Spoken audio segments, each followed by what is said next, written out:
Assalamualaikum warahmatullahi wabarakatuh. Selamat siang. Perkenalkan, nama saya Indah Syah Putri, NIM 1814402033. Pada kali ini saya akan menjelaskan sedikit tentang fitur-fitur dan juga komponen UI yang ada di aplikasi Unity. Nah, jadi yang ada di depan kita sekarang ini adalah tampilan ketika project dibuka ya, project Unity dibuka. Nah, dari sisi yang paling atas ini ada menu-menu dasar dari setiap aplikasi. Ada file, edit, assets, game object, komponen, window, dan juga help. Nah, di file ini isinya itu kita bisa membuat skin baru, membuka skin, menyimpan, dan sebagainya. Kemudian di menu edit ini, seperti biasa kita bisa melakukan cut dan juga copy, paste, duplicate, rename, dan lain sebagainya. Kemudian ada menu aset. Nah, di aset ini fungsinya kalau kita sudah mendownload aset sendiri, kita tinggal mengimportnya saja di menu aset ini dengan cara import new asset ini. Selanjutnya ada game object. Nah, di game object ini berfungsi untuk ketika kita ingin membuat game object.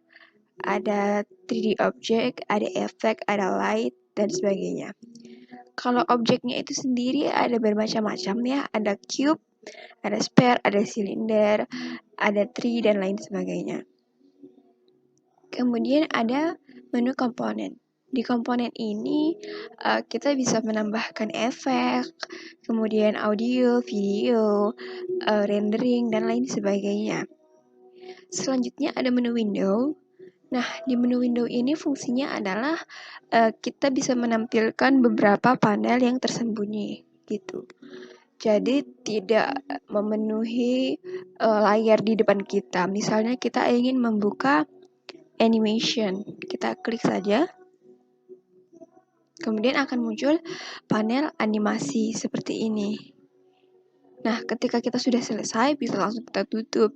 Jadi, bisa dibilang kita menghemat tempat seperti itu. Terakhir ada help. Nah, di help ini kita bisa tahu tentang pertanyaan-pertanyaan dasar seputar Unity, kemudian quick search, lisensi, dan lain sebagainya. Nah, selanjutnya itu di sisi sebelah kiri ini ada hierarki ya. Nah, di hierarki ini adalah tempat untuk kita meletakkan atau juga menyusun objek-objek yang ada di dalam game kita. Misalnya kita mau menambah game objeknya itu si cube seperti ini. Nah,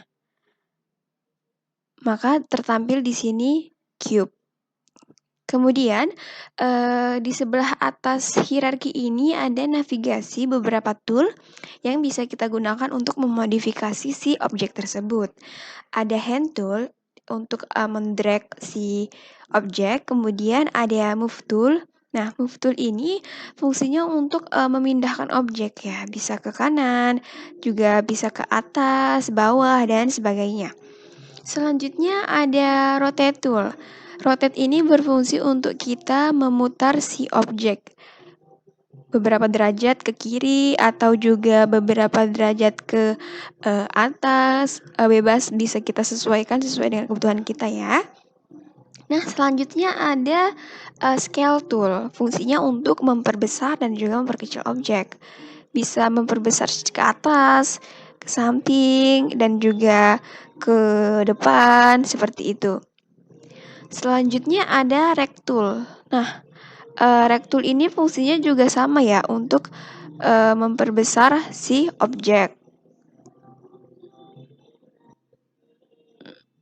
Seperti itu.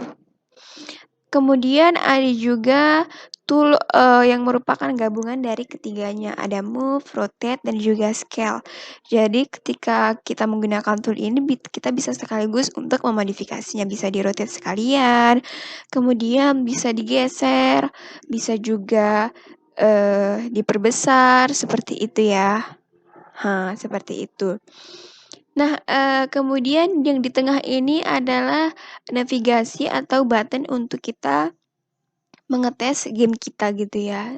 Ada tombol play dan pause, ada juga tombol untuk berganti ke step selanjutnya. Kemudian di sebelah kanan ini ada namanya menu inspektor. Inspektor ini fungsinya untuk sama memodifikasi si objek juga, bedanya dia ini dalam bentuk teks. Jadi kita bisa menetapkan angkanya secara spesifik seperti itu. Misalnya kita klik si cube ini. Nah, di sini kita bisa melakukan transformnya. Bisa kita tetapkan angka pastinya berapa, kemudian ada juga lighting di sini, material dan sebagainya. Kemudian ini ada di bawah namanya add component. Nah, di add component ini bisa kita manfaatkan untuk menambah komponen-komponen seperti audio, efek, dan juga script. Nah, di script ini kalau misalnya kita ingin menambah codingan ke objek kita tersebut. Nah, selanjutnya di bagian bawah ini ada yang namanya project ya, teman-teman. Nah, di project ini adalah tempat project kita seperti itu. Nah, di aset ini ada yang namanya skin. Nah, di scene ini merupakan tempat skin yang sudah kita buat. Kemudian kita juga bisa menambahkan folder baru di sini. Misalnya kita ingin menambah folder untuk codingan, kita buat namanya scripts. Nah, jadi sudah ada folder baru yang namanya script. Kita akan coba untuk memasukkan codingan ke objek kita. Caranya dengan create script baru seperti ini. Nah, di sini kita disuruh untuk memasukkan nama dari script tersebut. Misalnya kita buat namanya adalah script underscore cube. Seperti ini. Oke. Nah, sudah terbentuk. Ini dia codingannya seperti ini. Misalnya kita ingin memasukkan si cube ini ke dalam codingan. Maksud saya kita ingin memasukkan si script ini ke dalam si cube ini. Nah, caranya adalah kita klik dulu si cube-nya. Sudah muncul bagian inspektornya, maka tinggal kita drag saja script ini dan kita arahkan ke bagian add component. Oke, maka sudah tertampil ini script untuk kita masukkan atau sebagai bagian dari si cube tersebut. Nah, untuk mengedit si scriptnya ini juga mudah. Kita tinggal double klik saja seperti ini.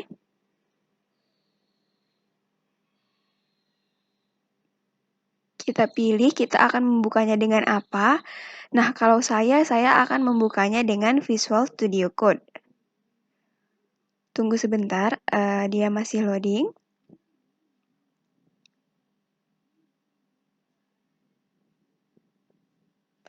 Nah, seperti ini adalah tampilan dari codingan kita. Jadi kita bisa bebas mengeditnya sesuai dengan kebutuhan atau juga gerakan dari si game kita tersebut. Seperti itu ya. Nah, kemudian di sebelah project ini ada yang namanya konsol. Di konsol ini adalah tempat untuk kita mengetahui ada tidaknya error dalam script kita. Jadi kalau misalnya ada error, maka error tersebut akan tertampil di sini. Karena saat ini script kita itu bebas dari error, maka bagian konsol ini juga kosong. Untuk mengetahui lebih jelasnya, kita akan membuat suatu error agar tertampil di konsol. Kita coba ubah codingannya.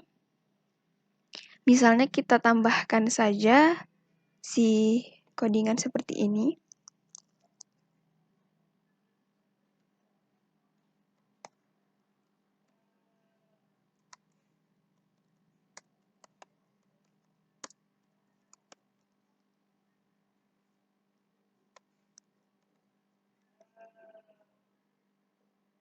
Lalu kita kembali ke Unity.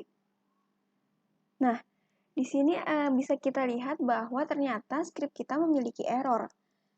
Kita juga bisa mengetahui di line berapa script kita terdapat errornya. Nah, di sini diberitahu bahwa errornya itu adalah ada bagian yang kurang di line ke 10 baris 34, seperti itu. Jadi kita coba periksa ke line 10 baris 34, ternyata oh dia kurang tanda petik 2. Coba kita tambahkan sehingga dia jadi benar skripnya. Kita simpan lagi, Ctrl S. Lalu kita kembali ke Unity.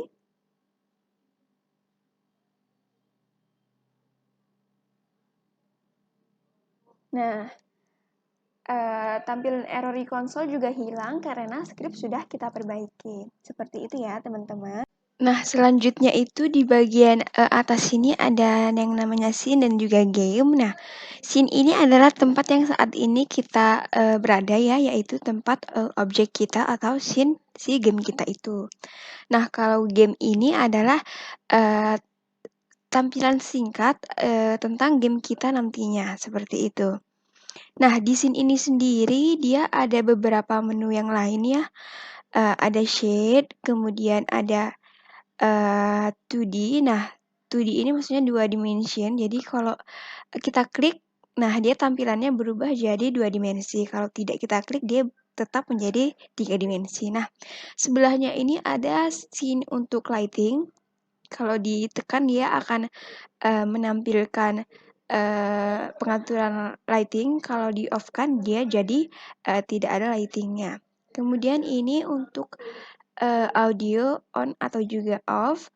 Kemudian di sebelahnya ini ada si skybox, fog, dan efek-efek lainnya. Seperti itu. Nah, kalau ini adalah menu atau juga